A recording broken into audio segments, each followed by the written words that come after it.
Over the past 10 years, those keeping an eye on Japan have noticed a curious trend. Numerous youths are opting to stay single. While the concept of shunning romantic relationships may seem a bit radical in Japan, the phenomenon of being single is gaining traction globally in advanced nations.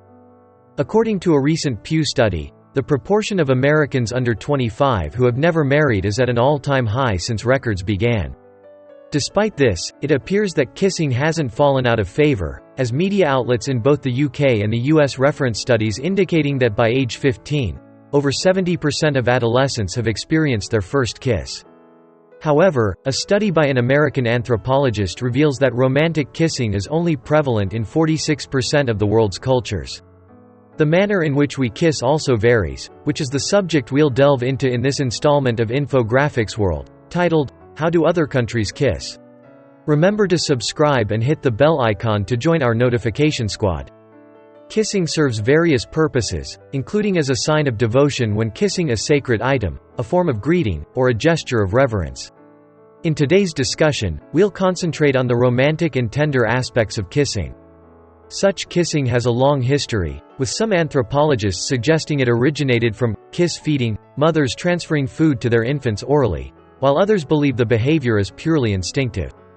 Evidence of romantic kissing has been discovered in ancient Sumerian and Egyptian poetry, and it's widely acknowledged that the Romans had a particular fondness for it. It's also commonly accepted that kissing fell out of vogue after the Roman Empire's decline, only to be revived by literature. Who could overlook the endearing words of Romeo to Juliet in Shakespeare's play set in Italy? My lips, two blushing pilgrims, ready stand to smooth that rough touch with a tender kiss. This leads us to what many in the Western world consider the epitome of romantic kissing, known as the French kiss.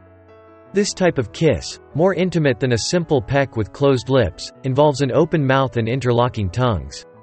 Initially termed a Florentine kiss, we owe the Italians once more for introducing this close encounter. It's believed that it wasn't until American and British soldiers were stationed in France during the early 20th century that the practice gained popularity in their home countries. Evidently, the British and Americans were quite taken with this passionate gesture, and it wasn't long before the affectionate face-to-face was being depicted in cinemas worldwide. As previously mentioned, not all cultures engage in romantic kissing. A recent survey of 168 cultures found that only 77 engage in passionate kissing. Moreover, certain cultures have unique kissing traditions that are gradually being supplanted as the younger generations come of age in an increasingly interconnected world. In Thailand, the nation boasts the title for the world's longest recorded kiss. According to Guinness World Records, this marathon kiss endured for 58 hours, 35 minutes, and 58 seconds. The pair outlasted 8 other duos in the competition, which included an exceptionally vivacious couple in their 70s. Interestingly, despite Thailand's record-setting kiss, the practice of French kissing is a relatively recent phenomenon in the country and is often omitted from romantic relationships. Perusing forums frequented by expatriates in Thailand reveals that the local custom of the sniff kiss often bewilders many foreigners. In private, my spouse frequently does this to me, shared one foreign resident. So, what exactly is this practice? It involves placing your lips gently on someone's cheek, noses touching, and taking a deep breath in. An expatriate commented on the beauty of this gesture, describing it as far more refined than a standard kiss. He even brought it during his return to Europe, where it was well received by the ladies. The act of sniffing or cheek kissing is a widespread practice across numerous Asian cultures.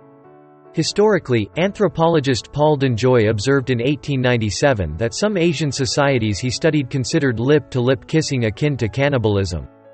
A kissing practice you might recognize but not necessarily engage in is the Eskimo kiss, as termed by Western cultures.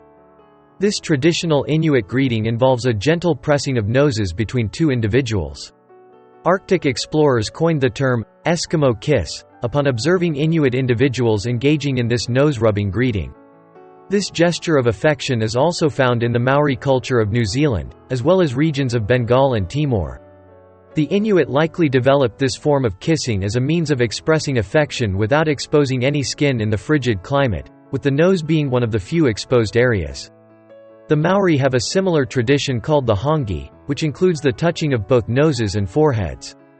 The hongi serves as a traditional greeting and a mark of respect, and it can convey deep intimacy among close individuals. Engaging in the hongi is akin to exchanging a piece of your essence with another. Media outlets highlight Brazil for its distinctive kissing customs. A blogger described the Brazilian deep kiss, or beijo, as an intense, saliva-exchanging embrace. This description paints it as a more passionate version of the French kiss, involving a greater exchange of saliva. While this might be an overstatement, the consensus among observers of Brazilian culture is that it is indeed a society fond of kissing. In Brazil, it's common to exchange kisses as a form of greeting, and there appears to be an etiquette to it. A travel writer notes that in Rio de Janeiro, it's customary to exchange kisses on both cheeks, whereas in São Paulo, a single cheek kiss suffices. The act of cheek kissing, sometimes merely mimed without contact, is a widespread greeting in various cultures, though it's not universally practiced among men. In Middle Eastern societies, it's quite typical to see men greeting each other with kisses. Attempting such a greeting in the UK might lead to an uncomfortable situation, but a short trip over to France reveals it's a common practice among French men. Similarly, in the Balkan states of Croatia, Bosnia, Serbia, and Montenegro, male-to-male cheek kissing is a standard greeting, but this might be perceived as overstepping boundaries in the US. In contrast, such displays of affection are generally discouraged across many Asian regions, yet they may be more accepted in elite social circles. Interestingly, certain Asian languages lacked a native term for kiss, adopting the English kissu in Japan, for instance. Public displays of kissing in China could stir up considerable discomfort among onlookers. This has led to numerous online discussions questioning whether kissing is even a part of Chinese culture. However, kissing is indeed practiced in China, though it's typically confined to private settings and occurs once a substantial relationship has been established. Reports from India in 2014 indicated that conservative groups took to the streets to protest public displays of kissing. Yet, India is also the birthplace of the Kama Sutra and ancient Hindu scriptures that elaborate on the intricacies of kissing. An article in the India Times pondered the paradox of Indian outrage over a gesture that is deeply rooted in its heritage. So, while kissing is generally accepted in India, it's wise to be mindful of the varying comfort levels among its populace. There are societies where kissing, particularly of the romantic variety, is non-existent, such as in certain African, New Guinean, and Amazonian communities where anthropologists have not observed the practice.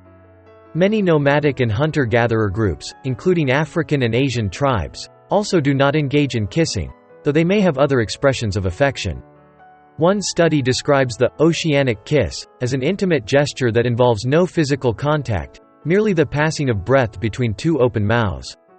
In some cultures, reproduction is viewed as a necessary task for population maintenance, with less emphasis on passion and more on fulfilling a duty.